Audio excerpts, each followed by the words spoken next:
Hello guys, സുഗമോ ദേവി പുത്തൻ promo വിശേഷങ്ങളിലേക്ക് എല്ലാ കൂട്ടുകാർക്കും സ്വാഗതം. അങ്ങനെ നമ്മുടെ പുതിയ പ്രൊമോയിലെ കൂട്ടുകാരെ, നമ്മുടെ പ്രഭാവതിയും രചനയും എല്ലാവരും കൂടെ രണ്ടും കൽപ്പിച്ച് ഇറങ്ങിയിരിക്കുകയാണ്. ആരാണ് തന്നെ ഈ ഒരു തല്ലി വീഴ്ത്തിയതിന് പിന്നിൽ എന്ന അന്വേഷണം തുടരുക കേട്ടോ. അപ്പൊ തന്നെ നമ്മുടെ പ്രഭാവതി ദേവികയെ നിൽക്കുമ്പോൾ, നമ്മുടെ സിദ്ധാർത്ഥനെ നിൽക്കുമ്പോൾ അവിടെ പറയുന്നുണ്ട്, ഇനി തല്ലിച്ചവരൊക്കെ അകത്താകാൻ പോകുന്നതേ ഉള്ളൂ, നോക്കിക്കോ എന്നൊക്കെ പറഞ്ഞ ആ ഒരു ഭയങ്കര കുത്തുവാക്കുകളൊക്കെ പറയുന്നുണ്ടേ.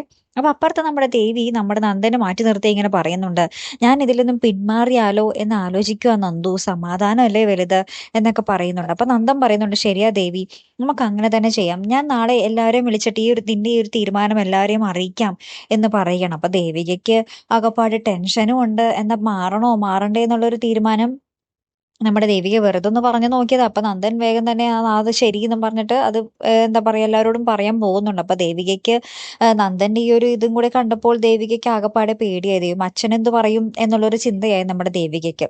പിന്നീട് നമ്മുടെ അരുന്ധതിയെ, ഭയങ്കര കലിപ്പിൽ നിൽക്കുന്ന അരുന്ധതിയെ നമുക്ക് കാണുവാൻ സാധിക്കുന്നുണ്ട് കേട്ടോ. അപ്പൊ ഇനി എന്തൊക്കെയായിരിക്കും നമ്മുടെ ദേവിക എല്ലാവരുടെ മുന്നിൽ താൻ ഇനി മത്സരിക്കില്ല എന്ന് പറഞ്ഞു. അതിന്റെ ദേഷ്യമാണ് നമ്മുടെ അരുന്ധതിക്ക്. കാത്തിരുന്ന് തന്നെ കാണാം കേട്ടോ. അപ്പൊ അടുത്തൊരു വീഡിയോ വരുന്നത് വരയ്ക്കും ഗുഡ് ബൈ.